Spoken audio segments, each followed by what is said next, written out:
Testing 1 2 3. Testing 1 2 3. Alright, cool. Let's get started. Alright, y'all, what's up, family? This is Still Human. This podcast, we will explore life after prison and the path to second chances. I'm your host, Deborah Ashley, and I'm here to share stories, tools, and resources to help you formerly incarcerated individuals and their families. So this episode is particularly about that God or higher power still has a plan for you, for a higher hope.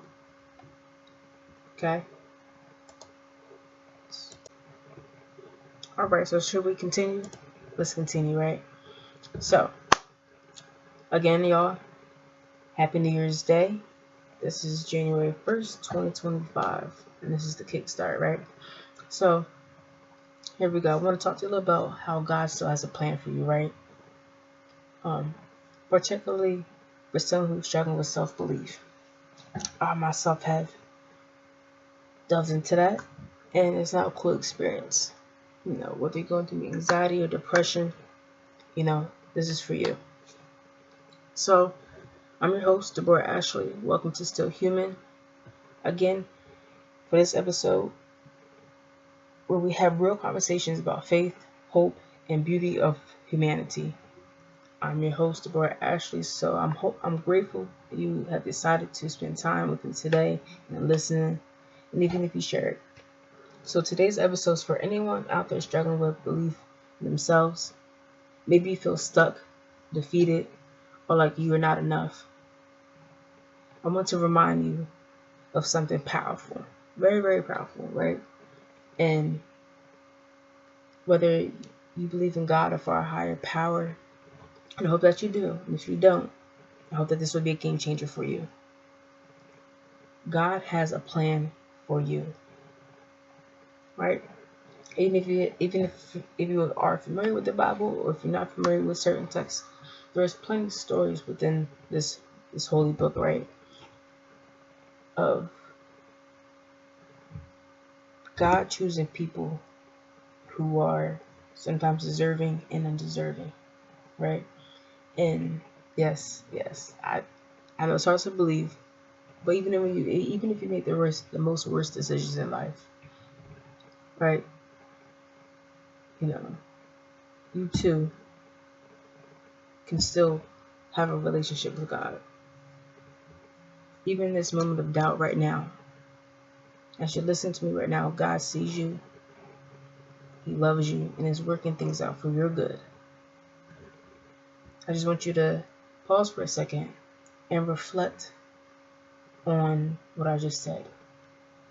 Because we may have a hard time forgiving ourselves, right? And,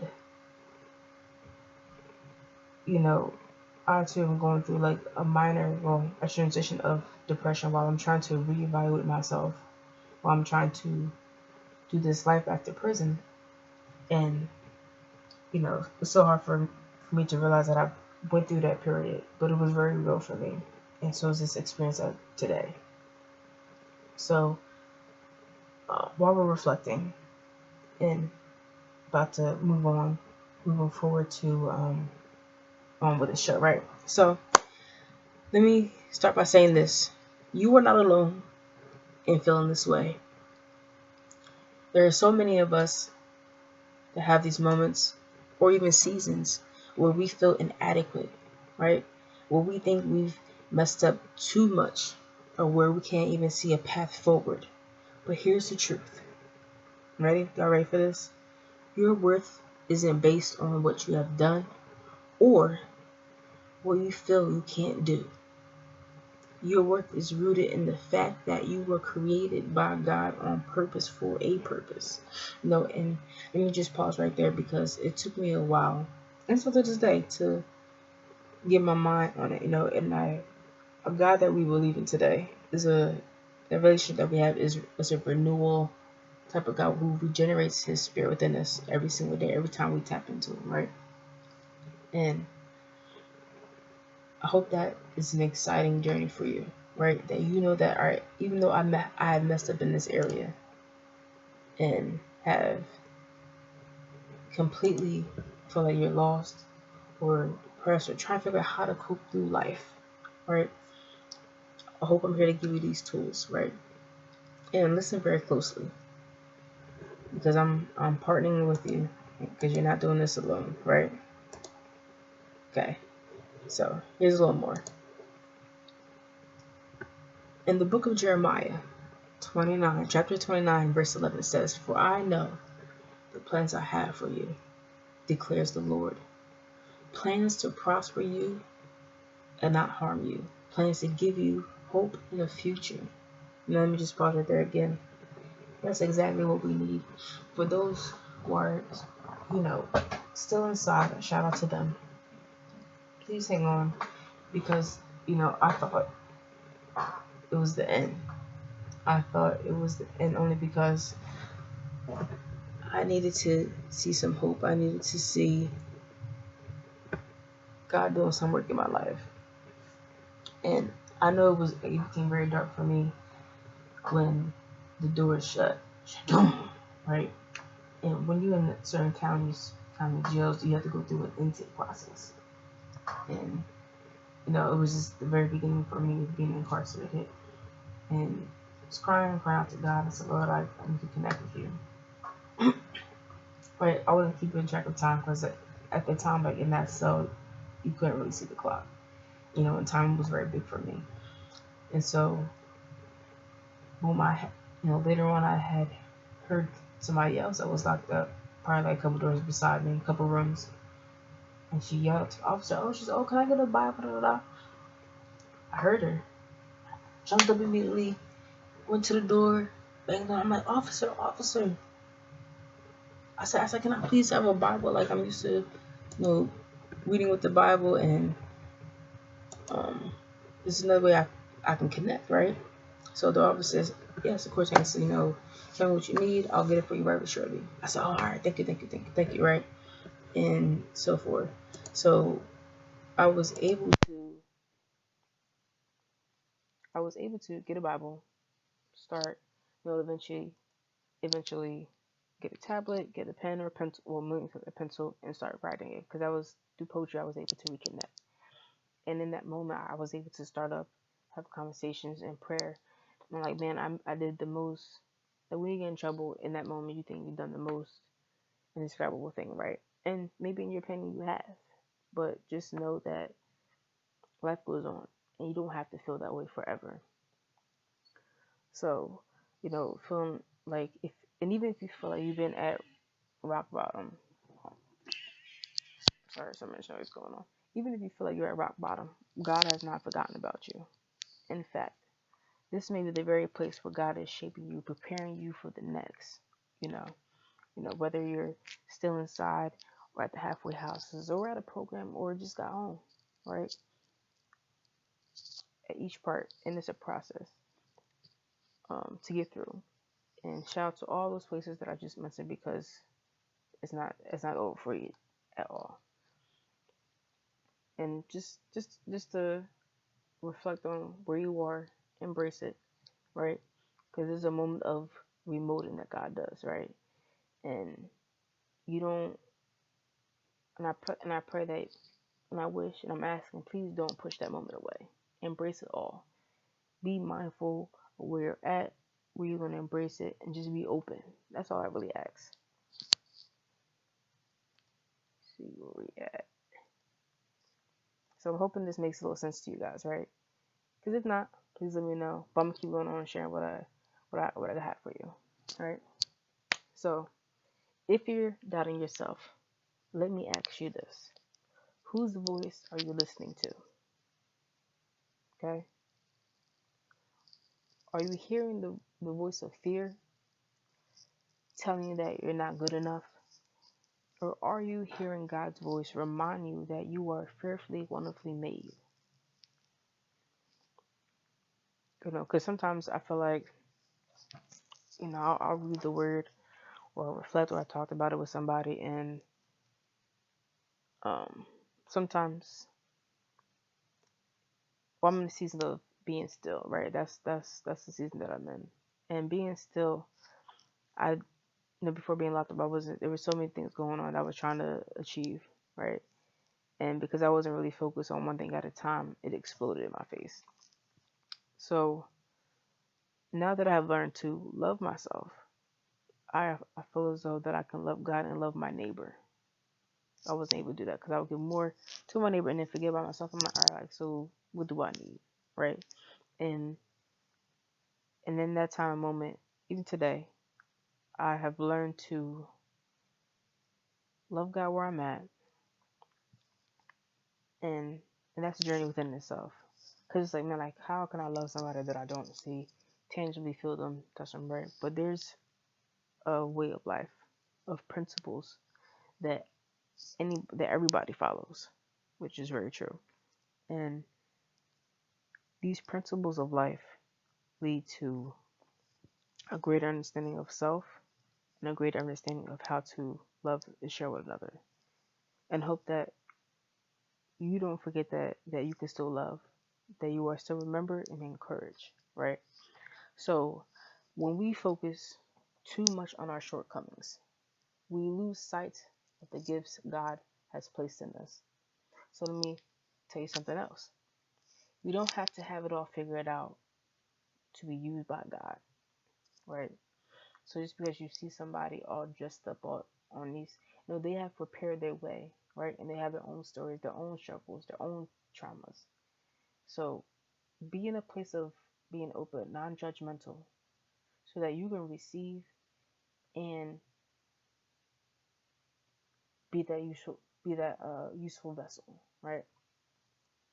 For many of you who may or may not know Moses in the book of Exodus, right? And he doubted himself. I'm sure we have all done that before. And because of his speech, but God still used him to deliver an entire nation, right? And I'm sure you had a moment of dreams that you want to fulfill or achieve, right? Or being impactful to a certain group of people. And I felt that way too.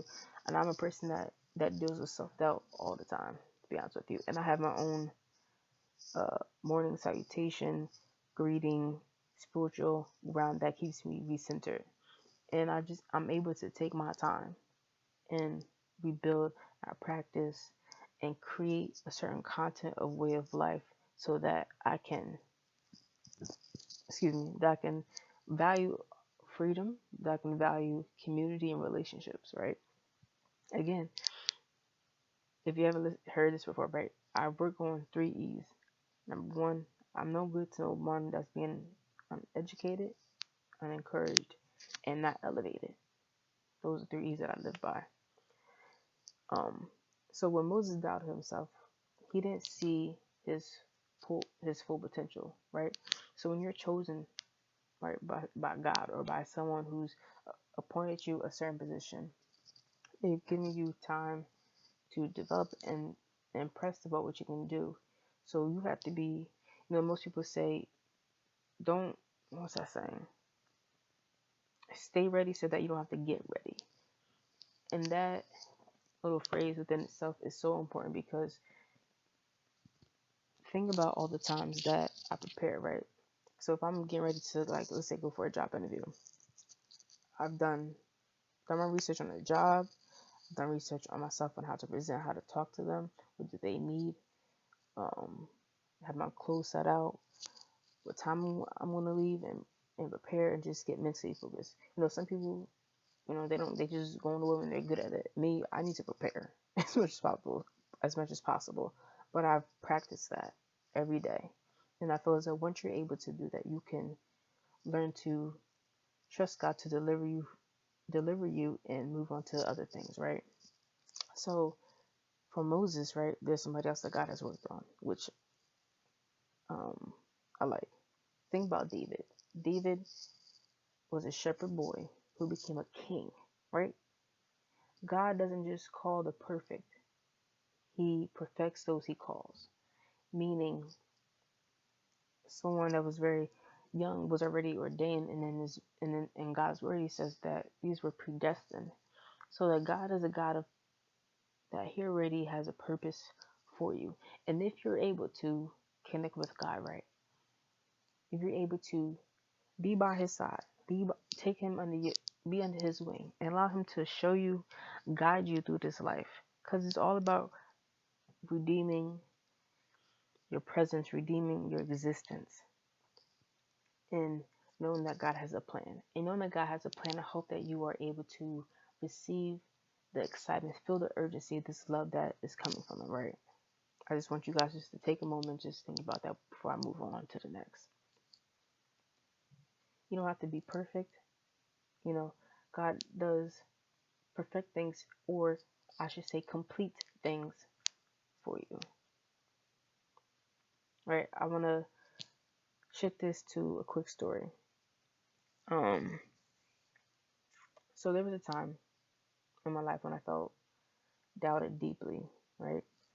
Um, and just to trying things again, after being away for so much time, you get to rediscover yourself, and that's a good journey within itself. And with that journey comes a lot of emotions, and if you don't know how to manage or channel those emotions, you become confused, you become disarray. And thankfully, with great support, which I spoke about in like a different episode on YouTube, but having that good support will allow you to will feel like home. And if you guys are familiar with where you came from in your home setting, right? I'm sure it felt comfortable. I'm sure it felt guarded. I'm sure it felt safe. Were you able to be yourself? And going through this, at times I get unsure, but when I tapped in, when I plug into the very things that are within me, that built within me, right? Um, I'm able to move on. I'm able to be empowered. I'm able to encourage the people that I'm trying to do with this community. So again, this is for the people that are still inside, people who are at the halfway houses or transition to being released totally from DOC, from DOC. That whole process is another story within itself. But just focus on breathing. Focus on your own personal story that's authentic and unique. And yeah, it's a struggle, but yeah, it's self-belief. But there's more than that. And that's not the end of the story. It should be really either a comma or a semicolon. And I believe in that because there's different things saying that this interesting, like this too shall pass.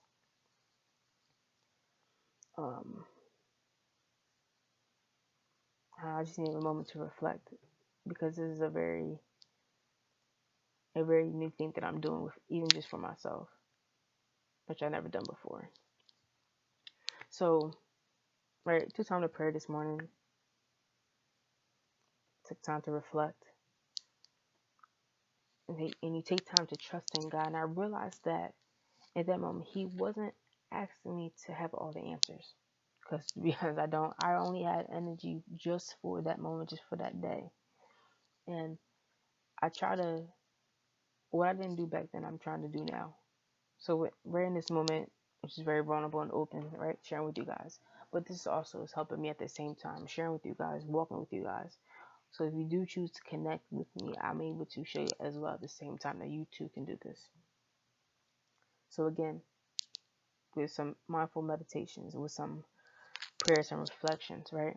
I realized that He was asking me to take one step at a time, trusting that He was guiding my path. I hope y'all walking through this with me because this is something different and very exciting at the same time and very impactful. Right? So this is what I'm encouraging y'all to do, right? As we transition to this, right? As we're about to, so I'm encouraging you to take the next step, no matter how small it is. Maybe it's saying a prayer, reaching out to someone for support, or even just reminding yourself that you are loved and chosen. Remember that God has a plan for you, and it doesn't depend on your perfection. It depends on your willingness to trust Him. And what does that look like, you may ask? Or you may wonder?